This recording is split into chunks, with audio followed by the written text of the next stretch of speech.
Now let's go for the questions of exercise 4.4. Question number 7. Question number 7 में क्या बोला है? Find the marginal revenue if the average revenue is 45 and elasticity of demand is 5. हमें find क्या करना है? Marginal revenue मतलब RM. Average revenue दिया है RA कितना है? 45 and elasticity of demand कितना है? 5. राइट? ये तीन चीज में से दो चीज दी हुई है. ये कौन से फॉर्मूला में आता है? तो तीनों चीजें हमने ऑलरेडी पढ़ा. R M equals to R A 1 - 1 upon elasticity. Right? तो यहाँ पे सब्स्टिट्यूट कर देंगे वैल्यूज और आर एम मिल जाएगा. तो R M equals to 45 1 - 1 upon 5. ठीक है. ये मैथ्स इक्वेशन सॉल्व करोगे तो आर एम मिल जाएगा. I am not solving it, you have to do it on your own because it's just basic maths. Second question में क्या दिया? क्वेश्चन नंबर 7 के सेकेंड में find the price, find P if the marginal revenue is 28. R M equals to कितना है? 28. Elasticity of demand is 3. अब ये तीनों कोई सेम फॉर्मूला में नहीं आते, but we know that price is equal to R A, है ना. Now P is equal to R A. R A तो ये वाले फॉर्मूला में आता है ऑलरेडी. तो R M equals to R A 1 - 1 upon elasticity. R M कितना है? 28 दिया हुआ है. आर ए 1 - 1 अपॉन इलास्टिसिटी कितना है? 3.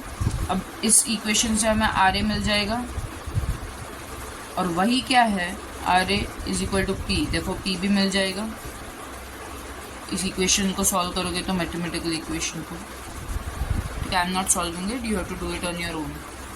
फिर question number 3 of question number 7. इसमें क्या बोला है? Find elasticity if marginal revenue RM is equal to 50 and price कितना है? and price कितना दिया है? 75. ये तीनों कोई सेम फॉर्मूला में नहीं आते, बट ये वाले फॉर्मूला में RA तो आता है and we know that price is equal to RA. Now P is equal to RA which is equal to 75. For R M और आर ए मिल गया. हमें इलास्टिसिटी फाइंड करना है. आर एम कितना है? R M equals to R A 1 - 1 upon elasticity. R M कितना है? 50 is equal to R A कितना है? 75. दैट इज प्राइस ना. 1 - 1 अपॉन इलास्टिसिटी. ये इक्वेशन सॉल्व करोगे. दो वेरिएबल है, 3 वेरिएबल में से 2 की वैल्यू हमारे पास ऑलरेडी है, एक ही मिसिंग है, एक ही अननोन वेरिएबल है. इक्वेशन सॉल्व करोगे तो इलास्टिसिटी मिल जाएगा. I am not solving it. ये 3 सम्स एकदम इजी सिंपल लेवल, एकदम बेसिक लेवल के थे, सिंपल सम्स. ठीक है. आगे जाते हैं. अब क्वेश्चन नंबर 8 में क्या बोला है? If the demand function is D is equal to P plus 6 upon P minus 3. ठीक है. Find the elasticity of demand. Find elasticity of demand where P is equal to 4. P is equal to 4 ना. हमें elasticity of demand find करना है. Elasticity of demand की formula क्या है? -P upon D into D by D P. Right. D by D P के लिए हम लोग ये इक्वेशन को डिफ्रेंशिएट करेंगे और -P अपॉन डी में -P की वैल्यू -4 और डी की वैल्यू, जहाँ ये डी पूरा लिखेंगे उसमें P की वैल्यू 4 डाल देंगे. Let's go ahead. -P मतलब -4 अपॉन डी कितना है? P plus 6 upon P minus 3 into derivative of D by D P. D by D P चाहिए हमें, मतलब इस इक्वेशन को डिफ्रेंशिएट करो तो D by D P differentiating D with respect to P. D by D P is equal to derivative of P plus 6 upon P minus 3 upon D P. इसका derivative कैसे लिखते हैं? ऊपर भी वेरिएबल है नीचे भी वेरिएबल है, मतलब derivative of u upon v की formula, derivative of u upon v की फॉर्मूला क्या थी, derivative of u upon v with respect to x is equal to v derivative of u minus u derivative of v upon v square, तो p minus 3 derivative of p plus 6 minus p plus 6 derivative of p minus 3 upon p minus 3 denominator the whole square. ठीक है, ये equation solve करोगे, ये derivative find करोगे तो dt by D P की कुछ तो वैल्यू मिलेगी, न्यूमेरिकल वैल्यू, वो यहाँ पे पुट कर देना और यहाँ पे p की जगह पे क्या लिखोगे 4 प्लस 6 4 माइनस 3, क्योंकि हमें इलास्टिसिटी फाइंड करनी है व्हेन p इज 4 ना, into dt by D P जो भी इधर आएगा वो, तो इलास्टिसिटी ऑफ डिमांड की एक न्यूमेरिकल वैल्यू मिल जाएगी। ठीक है, ये ऑलरेडी डिफरेंशिएशन चैप्टर का पार्ट है, ऑलरेडी समझा दिया है क्लास में, डेरिवेटिव ऑफ u अपन भी कैसे करते हैं, तो ये इक्वेशन सॉल्व करना। ठीक है, यहाँ पे डी बाई डी पी में p, ये जो इधर आएगा ना वहाँ पे p रहेगा वेरिएबल में, पुट p इक्वल्स टू 4, उसके बाद डी बाई डी पी मिलेगा न्यूमेरिकल वैल्यू। यहाँ पे equation in terms of p, इसे जब सॉल्व करोगे ना तब D by D P equation मिलेगा इन टर्म्स ऑफ p, फिर यहाँ उसमें p is equal to 4 substitute करना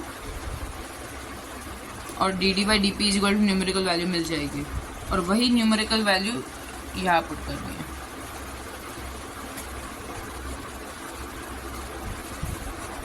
ठीक है, फिर इलास्टिसिटी ऑफ लास्ट में एक न्यूमेरिकल वैल्यू मिलेगी नंबर, एकदम सिंपल सम है। डिमांड फंक्शन दिया है इन टर्म्स ऑफ प्राइस, हमें फाइंड करना है इलास्टिसिटी ऑफ डिमांड की फॉर्मूला क्या है, minus P upon D into D by D P. उसके लिए हमें डेरिवेटिव ऑफ डिमांड चाहिए, तो derivative of demand with respect to P, ये वाली जो इक्वेशन दी है उसका डेरिवेटिव निकालो, फिर जो डी बाई डी पी मिलेगा वो इक्वेशन के टर्म्स में होगा, एक इक्वेशन मिलेगी इधर, उसमें प्राइस इक्वल टू 4 पुट करो, तो डी बाई डी पी एक न्यूमेरिकल वैल्यू मिल जाएगी। फिर यहाँ पे माइनस पी अपॉन डी, तो माइनस पी मतलब माइनस 4, डी की वैल्यू कितनी है p plus 6 upon p minus 3, मतलब p plus 6 upon p minus 3 minus 4, यहाँ पे p इज इक्वल टू हमें 4, find elasticity of demand when p is 4, तो यहाँ पे p की जगह पे 4 रख दो और डी बाई डी पी यहाँ जो न्यूमेरिकल वैल्यू थी वो यहाँ पे लिख दो, तो इलास्टिसिटी ऑफ डिमांड एक नंबर आ जाएगा। ठीक है, इट वुड बी इधर लेस देन 1 इधर ग्रेटर देन 1, ठीक है, कुछ भी हो सकता है।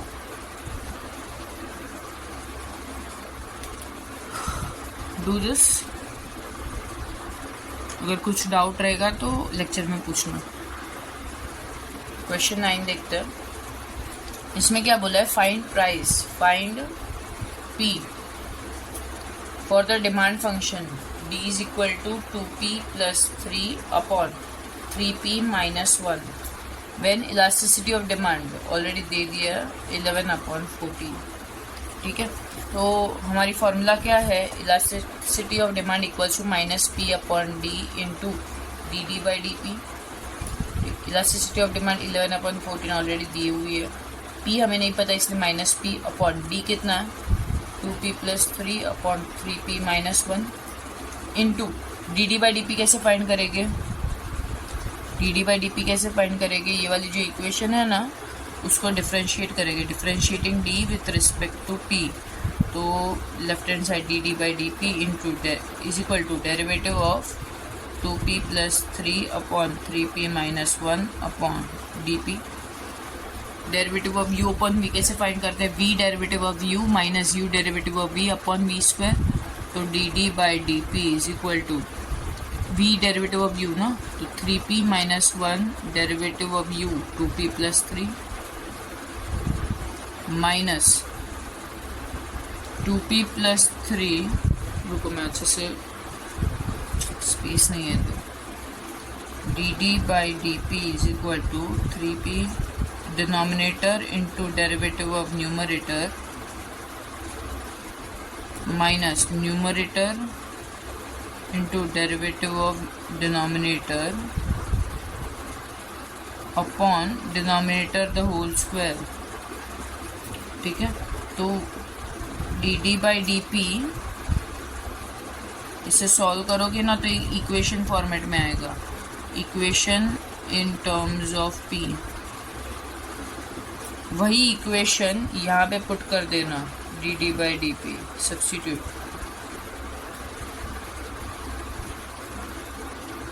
ठीक है, उसके बाद 11/14 इक्वल्स टू जो भी यहाँ पे p वाली जो इक्वेशन होगी बहुत सारे कुछ कैंसिल आउट हो जाएगा और सिर्फ एक p अननोन वेरिएबल है, बाकी सब वैल्यूज हमारे पास है, तो p इज इक्वल टू एक न्यूमेरिकल वैल्यू आ जाएगी, क्योंकि बाकी सब न्यूमेरिकल वैल्यूज है हमारे पास, सिर्फ p इधर अननोन है ना। इक्वेशन सॉल्व करोगे तो p सिंप्लीफाई करना इक्वेशन को p की वैल्यू आ जाएगी।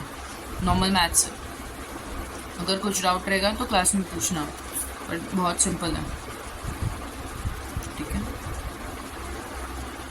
नेक्स्ट समझाते हैं क्वेश्चन नंबर 10 में क्या बोला, if the demand function is d is equal to 50 minus 3p minus p square, find the elasticity of demand at p equal to 5 and at p is equal to 2। Find elasticity of demand, find क्या करना है, elasticity at p equal to 5 at p equal to 2। ठीक है, p equals to 5 में कैसे करेंगे, at p equals to 5। Elasticity of demand की formula क्या है, minus p upon d into D D by D P. Elasticity is equal to minus p मतलब -5, demand कितना है 50 minus 3p minus p square into derivative of demand, मतलब ये equation का derivative लेंगे D D by D P, ये equation का derivative.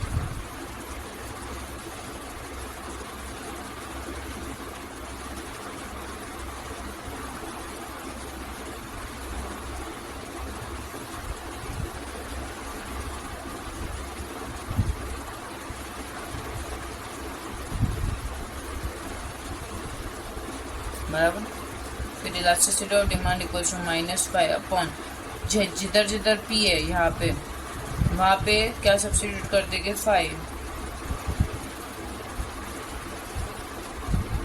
Into derivative of 50 क्या होता है 0 minus 3 derivative of p 1 minus 2p, फिर -5 अपॉन 50 माइनस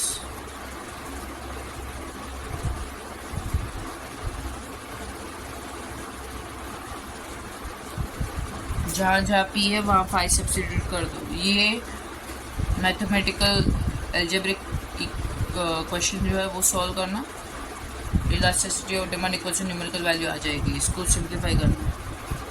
मैथ्स है, इसमें कोई वेरिएबल भी नहीं है, सिर्फ नंबर्स है। ठीक है, वैसे ही at p equal to 2, at p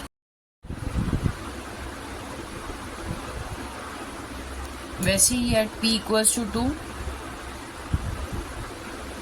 मतलब जब प्राइस 2 होगी तब इलास्टिसिटी ऑफ डिमांड क्या होगी, तो elasticity of demand equals to minus p upon d into D D by D P. इसका कर रहे हैं elasticity of demand, minus price कितना है हमारा 2, डिमांड कितना है 50 minus 3p minus p square, 50 minus 3p minus p square. Derivative of demand मतलब ये इक्वेशन का डेरिवेटिव, तो derivative of 50 minus 3 derivative of p minus derivative of p square.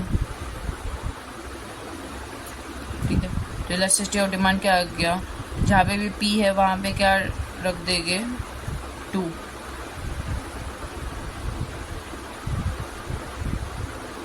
Derivative of constant is 0 minus 3 derivative of p with respect to p 1 minus derivative of p square 2p।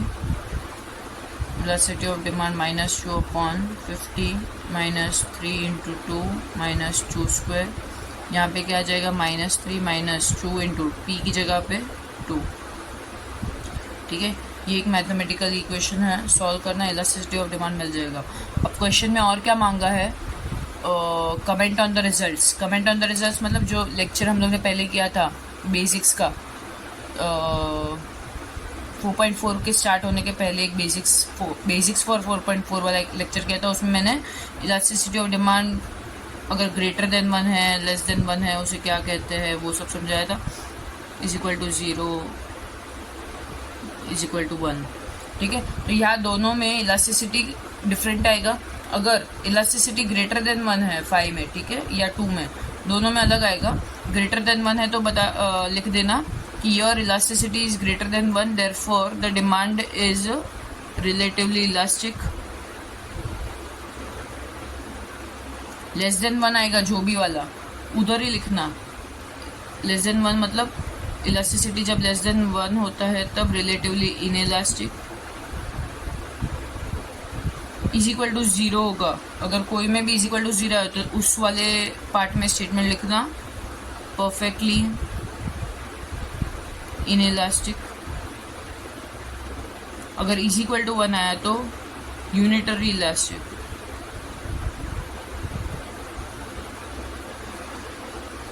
ठीक है, दो statements अलग अलग हो गए, दोनों में सेम नहीं आएगा, इलास्टिसिटी दोनों में डिफरेंट आएगा, तो दोनों का अलग अलग स्टेटमेंट लिखना है। ठीक है,